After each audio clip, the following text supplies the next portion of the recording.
their assets, their manufacturing to the United States, then yeah, we're just gonna let them have it. Because the main reason why we don't want them to have it is because of the strategic like importance of they make our chips. If we like kind of take that away, then well, we're no longer really gonna care. AI. And that is the objective here as well. Whoever owns that capability is going to own the future in terms of AI development. Yeah, it's very important. And that is the secondary mission here. Absolutely. You know, General, do you want to get in Israel here? Israel and the United States reportedly preparing to resume combat operations against Iran as soon as this week after peace talks stall. You know, General, the Iranian regime is built for resilience. So how do you break a regime under that scenario? Well, you kill them, number one. Yeah, but here's the problem, though. You guys are pretty much, you can't kill them all. And the only way you could do that is by putting boots on the ground. You can't do this from airstrikes. So if your idea is, oh, well, you just kill them, then all right, then you're asking for boots on the ground. But here's the thing, though. We're only going to create more IRGC members if we go ahead and just start recklessly bombing them, or if we put boots on the ground to stabilize the region. Like, all we're going to do is create more terrorists. Take away their military capability, number two, and you break their will as a result of it. And I mean, we've been trying to do that for 70 days and it's not been done. We even tried to explode their pipes through a blockade, and that wasn't even done. Like, you guys completely forgot that they can still send their oil through the Caspian Sea, which was crazy how y'all try to sell that to the American people as if this blockade was doing something.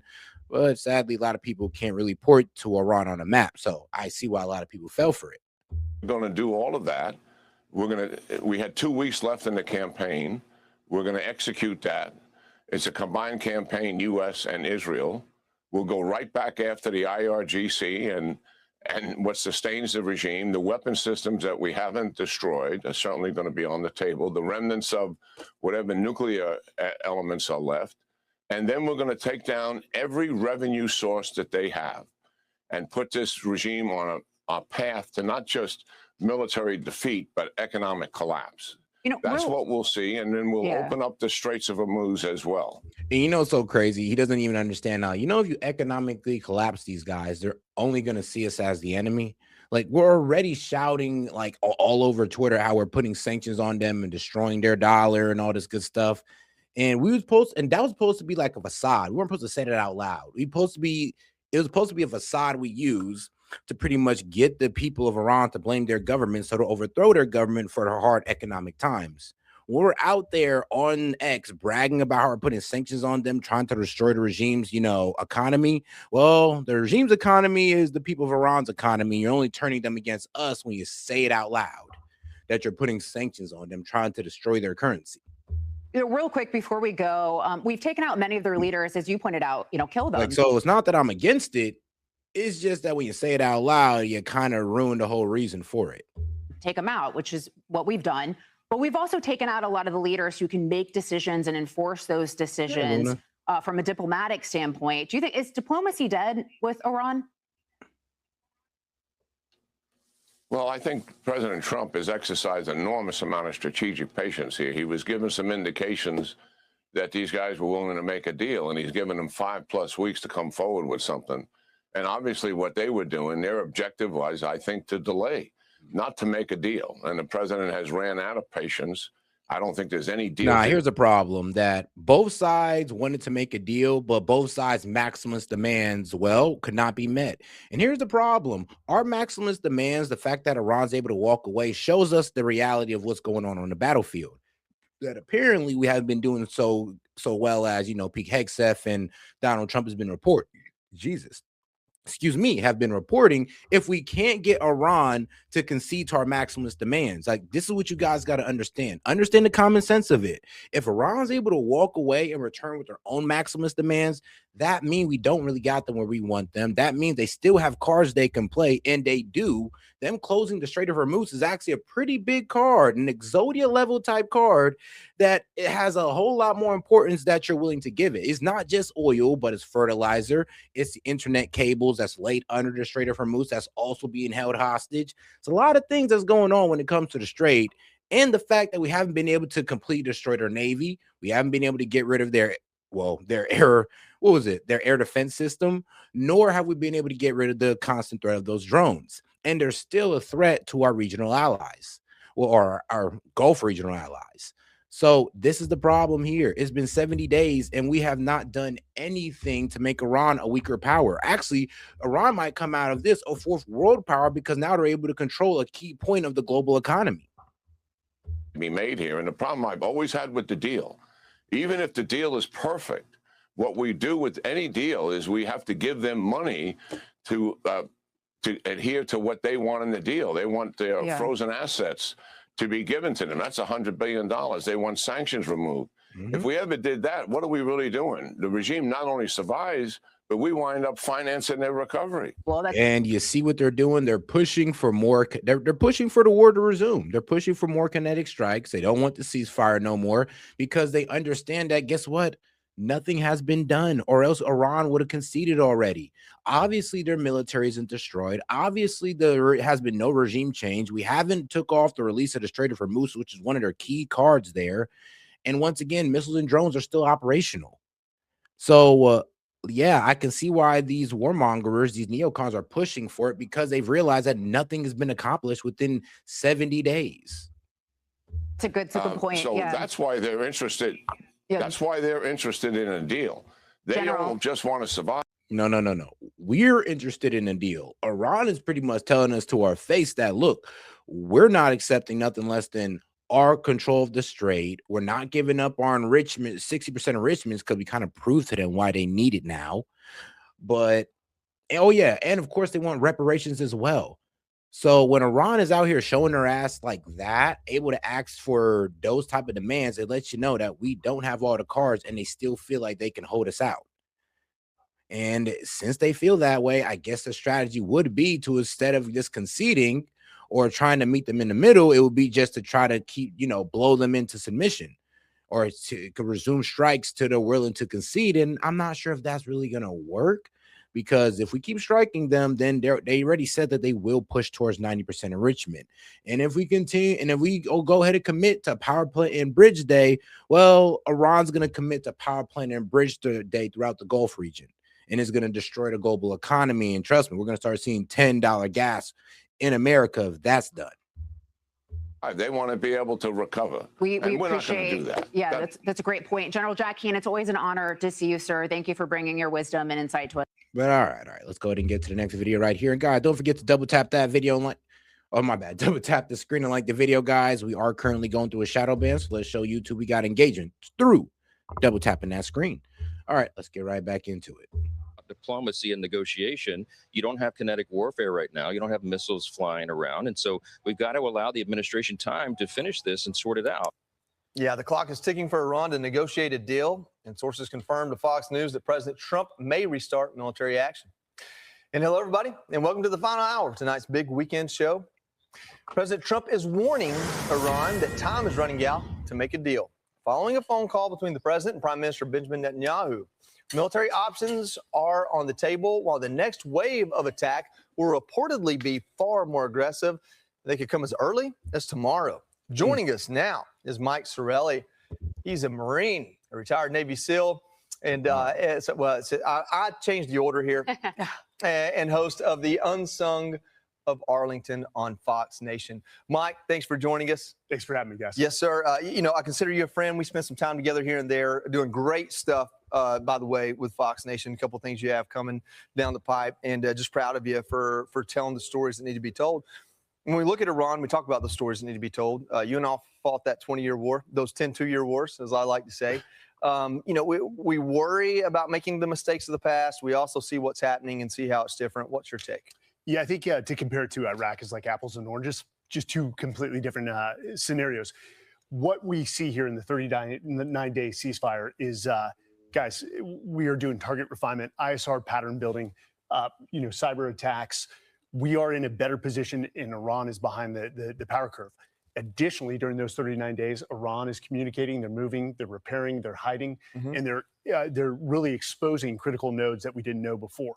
So Yeah. we're stepping into a different situation. I mean, yeah, they started exposing the fact, well, while they was pretty much trying to get back those missile launcher sites that was pretty much buried in their mountains, yeah, removing the rubble from those that we weren't able to destroy completely, it kind of exposed like, oh, you guys got a whole lot more places to shoot missiles from. That's why our intelligence said that they still remain about 70% of their pre-war missiles, aka they've only used about 30% of their missiles while constantly still creating some underground. I mean, that's the problem there when I say, yo, these underground like factories, cities, missile silos. Yeah, that's a huge problem in Iran that you can't really solve unless you put boots on the ground. So if we really want to take out Iran and take out the threat, then we would have to put boots on the ground, which nobody want to do. And I don't want to see it. Most of y'all don't want to see it. But here we go. Here's Fox News pushing it. We restart attacks with the blockade in place, further economic strangulation. What's going to be interesting here, and here are the two things I'm interested to see. If we restart attacks, is it going to be a coalition-led attack? Meaning, are the Gulf states going to get involved? UAE, Saudi Arabia, Qatar to a greater extent. We know UAE just had a nuclear plant hit. And then second, are we going to conduct the systematic elimination of the IRGC oppression mechanism known as the Bajij? Are we going to go after them? Because if we do, and you remove or eradicate or degrade the Bajij, that probability of the Iranian people stepping up to take back their country increases. I was going to ask you something else. Now I want to ask you something a little different. So bear with me. I might have two questions for you. You intrigued me with that, though.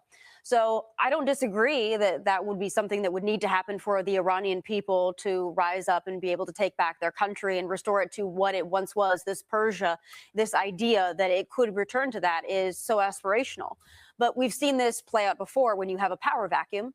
And then you've got a worse element that comes in. I don't know if there is worse than the IRGC and the Ayatollahs and all of that, but do you have any concerns about that? If we were to take that additional step, could it end worse? And you're referring to Afghanistan, Iraq, Libya. Sometimes we go with the theory of the devil you know is worse or better than the devil you don't. With Iran, I don't think that is the case. I think with the Persian people, and you want to keep the Iranian military, not the IRGC, but the traditional Iranian military. Bro, you foolish.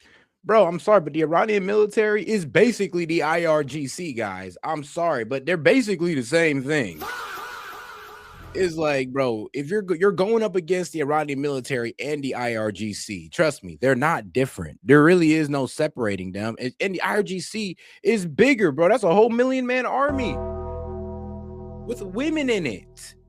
It's Islamic Revolutionary Guard. So there is all about the protection of Islam, while the Iran army, trust me, is not really, it's more about patriotism, trust me, just like our army or our military, but they're basically aligning with the IRGC. They still believe in the protection of their country, and you bombing and threatening to bomb energy plants and bridges, I'm sorry, but you're not really putting the military on our side. Like, God, come on now, let's use common sense. Remember, I mean, most people join the military because they love their country outside of the leadership. I mean, our military men are the same way. In place. It was really foolish to sit there and think that we're just going to get the Iranian military to go against the whole country and the IRGC. Like, come on now. And intact. One of the biggest mistakes we made in Iraq was we got rid of the Ba'athist military. Yeah, we were almost too good. Too good. And it turned out to be a strategic miscalculation, which left no internal security and then a vacuum for terrorism to come in. As we wrap up the Iran topic, I want to ask my second question before I move on to Cuba. I want to ask about some reports of taking Karg Island, also having operators go in and remove the nuclear materials if Iran doesn't want to make a deal. Good idea, bad idea? How does that shake out? Well, I call Karg the scoreboard that we've been keeping a close eye on. So is there a probability that special operations, the Marines, the 82nd Airborne take Karg Island? Yes, that possibility is high. The nuclear material? No. That won't be the priority right now. I mean, here's the problem though. If they try to take Karg Island, it's gonna be a disaster. First off, how are you gonna stop these guys from just firing all the missiles and drones they won at you guys while you're trying to land on Karg Island? Like, really think about that. Like, you're gonna waste more munitions on that mission alone. You're gonna waste a lot on that mission alone. Then once they land on there, well, who's to say that Iran just don't let these guys land on there just to entrap them with missiles and drones? Like, I'm sorry, but it could turn into to the Ukraine battlefield real quick, or at least a replica of it, where it's just drones flying around blowing people up. Degradation of the regime, because that will stay in place. That's going to be an excavation project. Let's handle that first. And if we can get this regime to either play ball or fall, then we can go back to the nuclear. Taking Carg Island, not a problem. Being a target on Carg Island is a problem. It's resource heavy. Defending it. Mike, I want to turn to Cuba now. Protesters there are taking to the streets while fuel shortages trigger blackouts. CIA Director John Ratcliffe met with senior Cuban officials to discuss possible U.S. support, but only if the communist country makes fundamental changes. President Trump is confident they will come around. Is Cuba going to turn to us and make a deal? I think so. I mean, look, I've been hearing about Cuba since I'm a little boy. They've been saying, what's going on with Cuba? And I think we'll be turning it. Marco's been very effective, and the whole group has been very effective. It's I think they're going to have to come to us. It's a failed nation. It's a totally failed nation. And they're taking the aid now. Yeah, they're taking the aid. They want aid. They need help.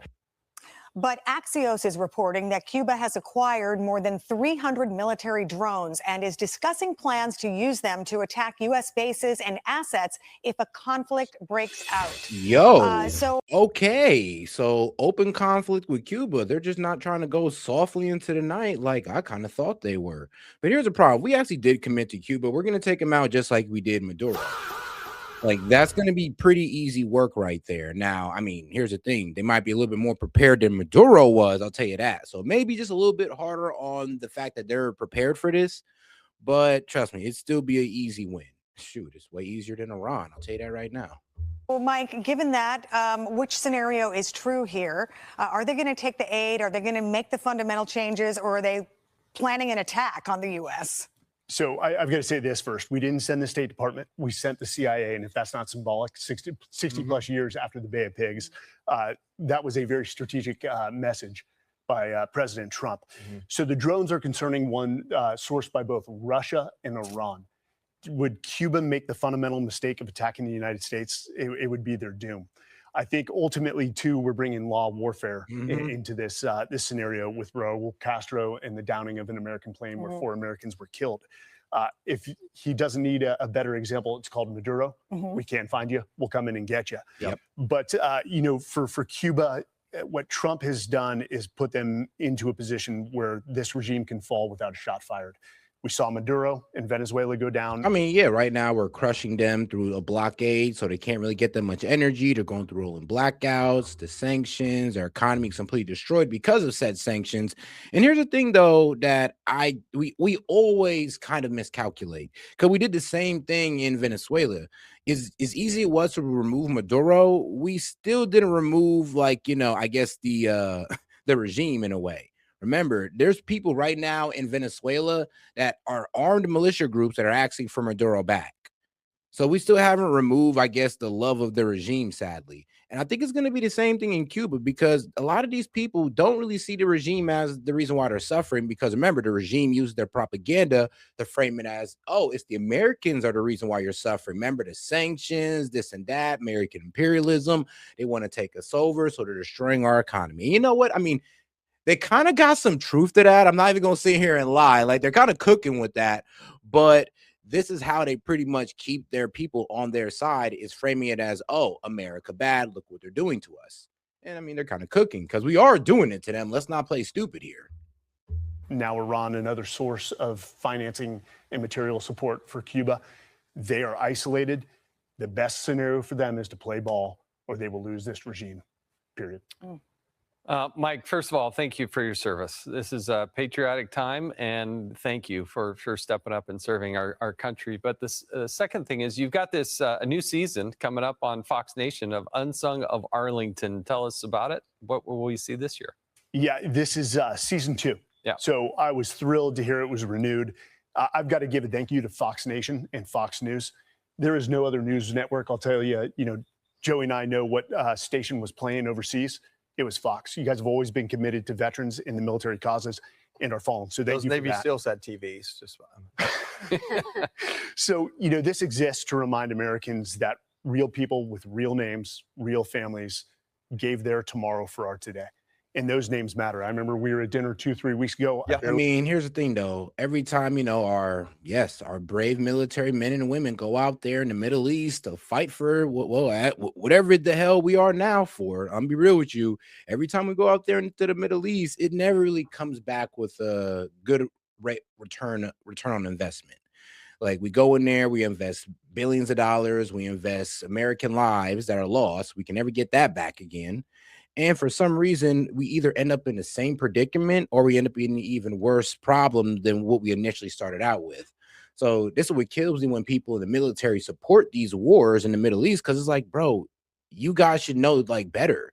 You guys seen what these wars have done to your own men, your own comrades. You've seen what it's done to your country and what's done to the economy, yet you'll still stick there in your stubbornness and support this. It's crazy. We remember that part, but you Such an mentioned honor two to be names. there. Yeah. Greer and Holly. That's right. Two of your teammates. Floyd and Daniel. Yeah. I remember those names. They mattered to him. They mattered to me. They should have mattered to the American people. The thing about Arlington is it's not just a cemetery. I say it's America's ledger for freedom.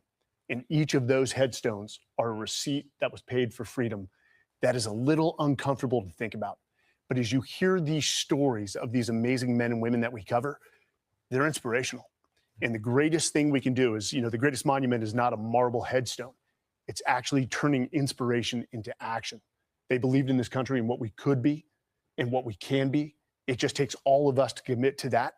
And so this is an inspirational, motivational piece to remember our fallen and hopefully get the American people to say, what more can I do for my country, my community, my family, my company to put us in a better place? So very humbled at the fact.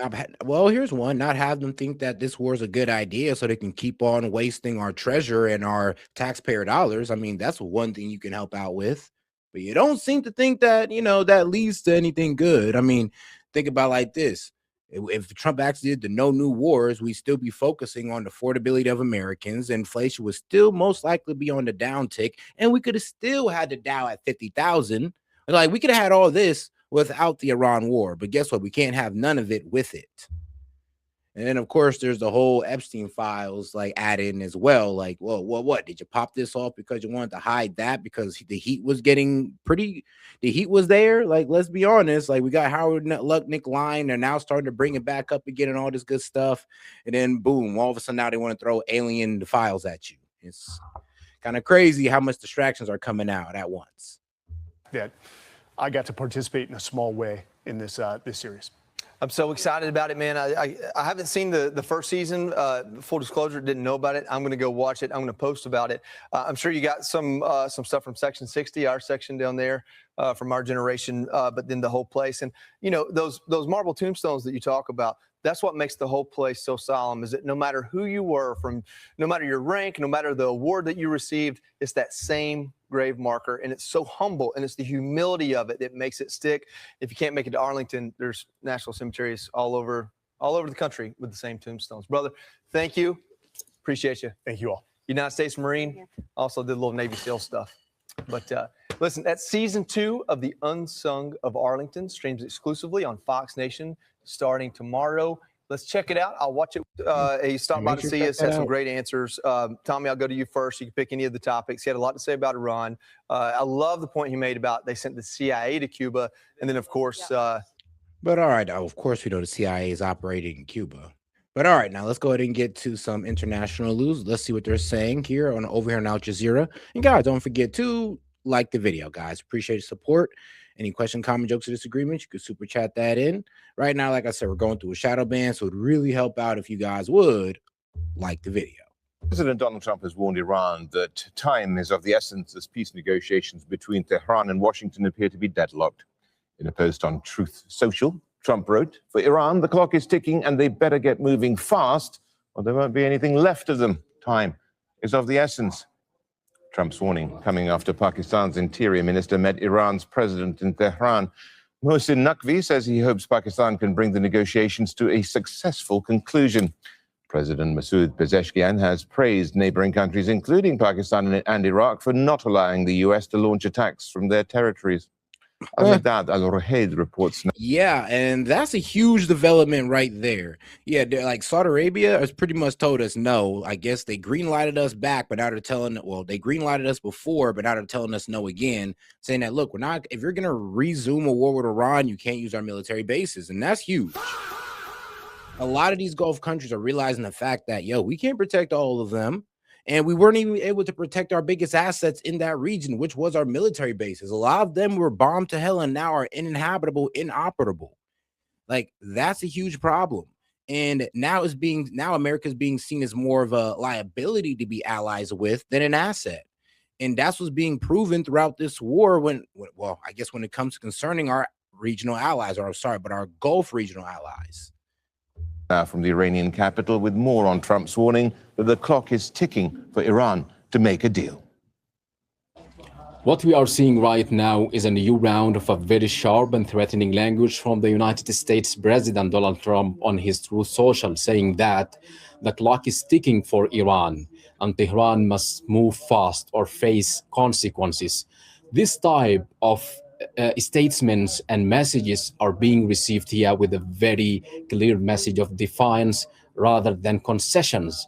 The Iranian spokesman for armed forces speaking to journalists on Sunday afternoon about this repeated threat, saying that would only lead to what he described a new round of crushing, a new or severe blowing or severe blows on the United States if there's any new round of confrontation. And he went further than that, saying that if there's any new aggression on his country, that would only be met with what he called a new offensive and unexpected scenarios against the United States assets and bases in the region. So the tone from both sides right now is increasingly hardened. But from Tehran perspective, this is a very much of deterrence posture, signaling readiness rather than compromise.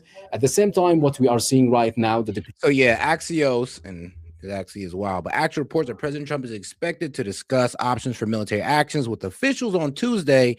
And like I said, here's the reason: because Iran is still maintaining its maximus demand, saying that we want our reparations, we want control of the strait, we want a really complete release of all of our sanctions. And not only that, we're not even going to talk about our nuclear enrichment with you guys. We're going to go ahead and put a 5 to 10 year pause on those talks. And if you don't attack us, and if you abide by what we're saying, then we'll talk about watering down our enrichment. So, and that's that's a crazy act from Iran. So it kind of lets you know that they're still in a position, well, to demand things from us. And our Maxis demands are kind of going one ear and out the other because they still maintain control of the strait. They still maintain hundreds of thousands of missiles that they're holding our Gulf allies hostage with, by the way. Sorry, but hostage with. So if we can't remove that threat, then Iran's going to maintain these maximus demands. Readiness rather. And I mean, here's the thing. I mean, we could try to sit there and see if we can bomb them back into submission, but we did that with Epstein Fury. We dropped so much munitions. It's almost like, bro, we're running low. So what else can we possibly do but what? Power plant and bridge day. And if we do that, then Iran's going to commit to doing the same thing throughout the Middle East to our Gulf allies like Qatar, UAE, Oman. Like those guys are going to get decimated, and there's not going to be anything they can do about it, sadly. And compromise. At the same time, what we are seeing right now, the diplomatic window is narrowing further and further as the rhetoric from both sides continue to escalate. Al-Miqdad al-Ruhaid, Al Jazeera, Tehran. Saudi Arabia has reported 3 drones were intercepted after entering its airspace. The Ministry of Defense says the drones came across the border from Iraq and were destroyed. Riyadh warns the military has the right to respond at the appropriate time. Makes sense, because one of Iran's proxies, I forgot the name of it, but yeah, Iran has a proxy in Iraq, of course. A whole bunch of Shia Muslims are there that they can low-key send off at any time. I mean, Saudi Arabia, I feel so bad for them because they're low-key caught in between 2 of Iran's proxies. They got Yemen over here in the south that with the Houthis that can fire off rockets into Saudi Arabia. They've done it before and landed. Then you got Iraq over here who can send in drones and missiles from their area right into Saudi Arabia. So if anybody's feeling the heat of this war, it's Saudi Arabia. Like, I feel bad. in place and will take all measures to defend Saudi sovereignty. Meanwhile, the United Arab Emirates also says it has the right to respond after it was targeted by 3 drones originating from its western border. One hit near the Barakah nuclear power plant, causing a fire in an electrical generator. No injuries were reported. And the International Atomic Energy Agency says radiation levels are normal. The UAE Defense Ministry says it's investigating who might be behind the attacks. An advisor to the president says it represents a dangerous escalation. Natasha Turak is a journalist in Dubai and says the plant is a key component of the UAE's energy infrastructure. The Baraka plant is really like a crowning achievement for the UAE. It went into full commercial operation in 2021. It has 4 reactors, all of which went into operation, the 4th reactor in 2024. And it's the first and the only nuclear power plant in the whole Arab world. It was a $20 billion project built with the help of South Korea, the UAE and South Korea jointly. And it provides about 25% of the UAE's electricity, as well as about 57% of domestic household power. The Baraka plant also plays a key role in the UAE's climate and net zero by 2050 goals. Now, the UAE already partakes in what nuclear energy experts call the gold standard of civilian nuclear partnerships, which is the US-UAE 123 agreement, or for peaceful civilian nuclear energy cooperation. So this means that the UAE can receive nuclear materials, equipment, and know-how from the US while precluding it from developing dual-use technology by barring things like uranium enrichment and fuel reprocessing. So it's really been kind of upheld as an example for the world in how to develop a safe and peaceful nuclear energy program. Yeah, but here's the thing, though. Nobody's attacking the UAE. Nobody's calling the UAE this evil regime that needs to be destroyed. Like, nobody's saying that about the UAE. Like, trust me, if we worked with the UAE the same way we worked with Iran, they would have the same setup. I guarantee you. But nobody's trying to overthrow the UAE. Nobody's calling them an evil monarchical regime. We're calling them out for what they're doing in Sudan. I mean, so let's be real. Look, if you have a good relationship with us, you can do whatever the hell you want, okay? But here's the problem. But this will also goes into my point that if we low-key worked with Iran the same way we worked with the UAE, then yeah, we could have this type of setup with them. Honestly, if Trump would have just kept up the JCPOA, we could have the same setup with them. But no, you had to F it up, put the sanctions back on, start bombing generals, and then get surprised when they're 60% enrichment. Crazy, ain't it?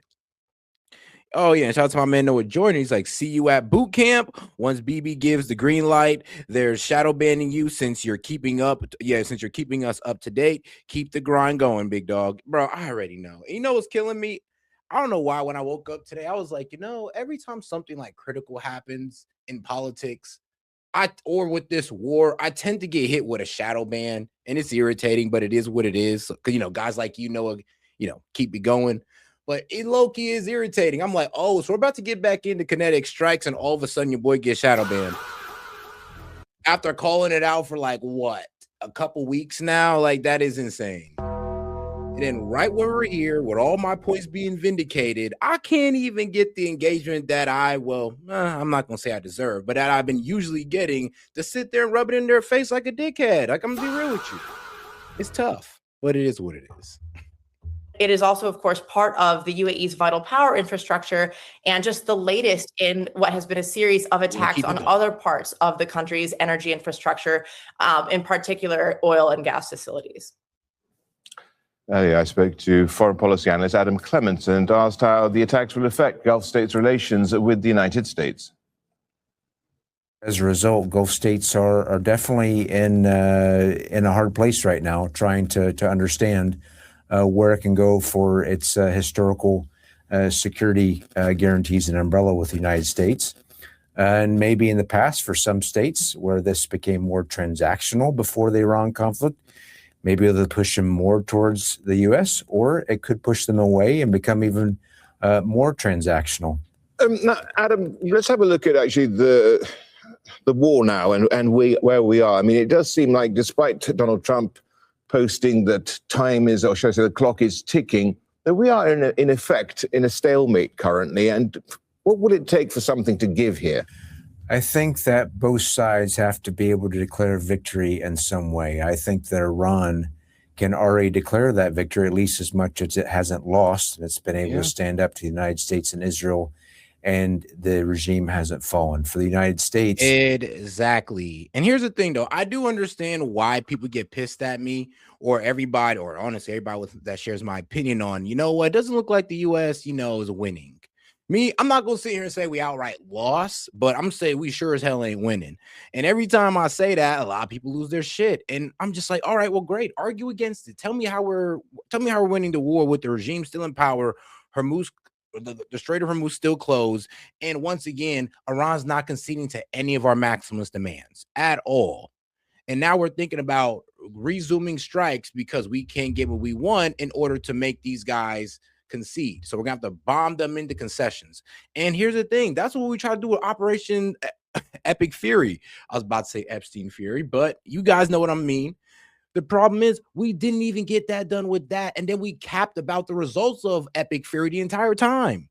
90% of their missiles destroyed.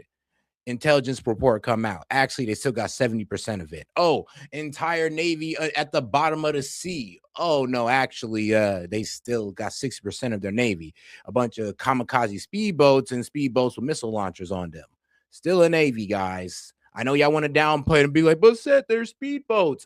Still a Navy. And they're still using it to control the waters of the Strait of Hormuz. So it's kind of crazy how y'all even had that argument still. But it is what it is. This is why people say that we're losing. I'm not going to sit there and say that myself, but I'm going to say we sure as hell ain't winning, and we sure as hell ain't gained any real ground. I mean, if people want to talk about we killed 3 successions of leadership. No, well, first off, really, if you really want to be honest, we've only killed 1. We killed the Ayatollah that was Ali Khomeini, and we replaced him with the man's son, and we haven't got that guy out the way. So really, we've only killed 1 layer of leadership, and because the overall ruler of Iran is the Ayatollah. So when he sits there and say, "Oh, we killed 3 layers of leadership," where? Please tell me the second, third, and Ayatollah we took out. Please let me know. President Trump probably does need to find some face-saving way to declare victory. I think this had occurred in the past. The administration gave a lot of political space at the beginning and throughout the conflict to try to give it space to declare victory. And so I think the problem now is, has it passed a point of no return? Is it being forced into at least responding, given the amount of rhetoric, given the failed diplomacy? Is it going to feel like it has to respond to save space to some type of military operation, be it an air campaign for a few days or a week, and then it can declare some type of victory? The problem is, of course, perception or political rhetoric versus reality could be entirely different things.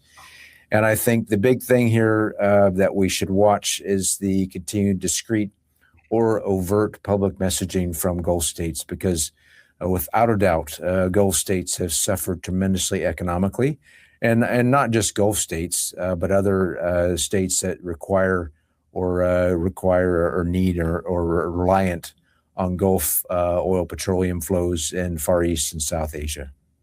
There's a body of thought, Adam, that Trump will likely absorb pressure and just really soak it up, as it were, and wait for Trump's political calendar to become more difficult for him.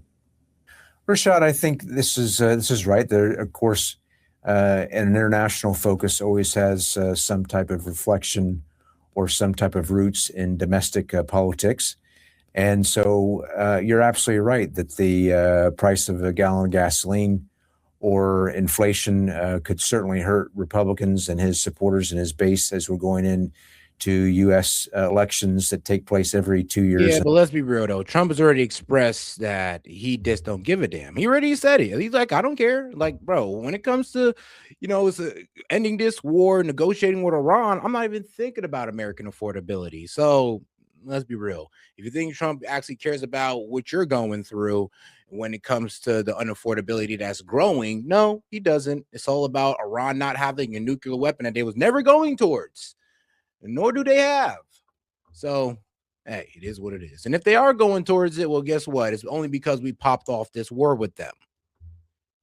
And out of cycle of presidential elections here in the United States. That certainly could happen, as well as there are definitely fissures and cracks in the MAGA, the Make America Great Again. Man, oh, shout out to my man Jet. Yo, shout out to the real supporters in the chat. Establishment or any of his supporters, as far as trying to understand or being frustrated as why is the administration gone about in some type of war that seemingly doesn't have clear objectives, their political objectives, and what. Like Jet, look, bro, if I can answer your question, I think it's because we're literally about to start strikes back with Iran. Like, remember when the war popped off, I got shadow banned? Yeah. Like, bro, every time there's like an important political like movement, I just tend to get shadow banned. It's kind of weird.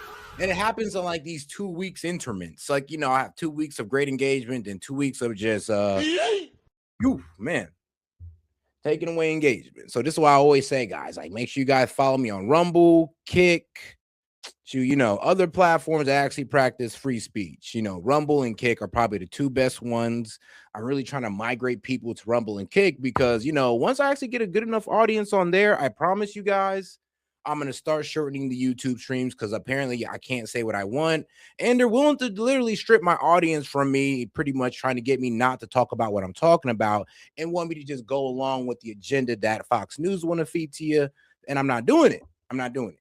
So since I don't want to do that, I probably will face constant shadow banning periodically. And it is what it is. So if you can help me out, go ahead and just subscribe to Rumble, bro.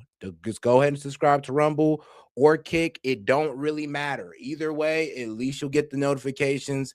At least you'll be able to hear me, like, you know, every day when I go live. And you don't have to deal with the constant censorship that YouTube is going to put over me every time we have a pivotal moment in politics. But hey, what can I say? I'm a fighter. I'm here for it. And, hey, they ain't going to stop me. But I am trying to grow on Rumble and Kick because they are honestly the best platforms for free speech. Like, period, point blank, the best ones. No competition. But all right, though, let's get into Alex Jones. Trump as the person that could be fighting. You obviously supported Trump as the person that could be fighting the establishment early on. Yeah, here we are.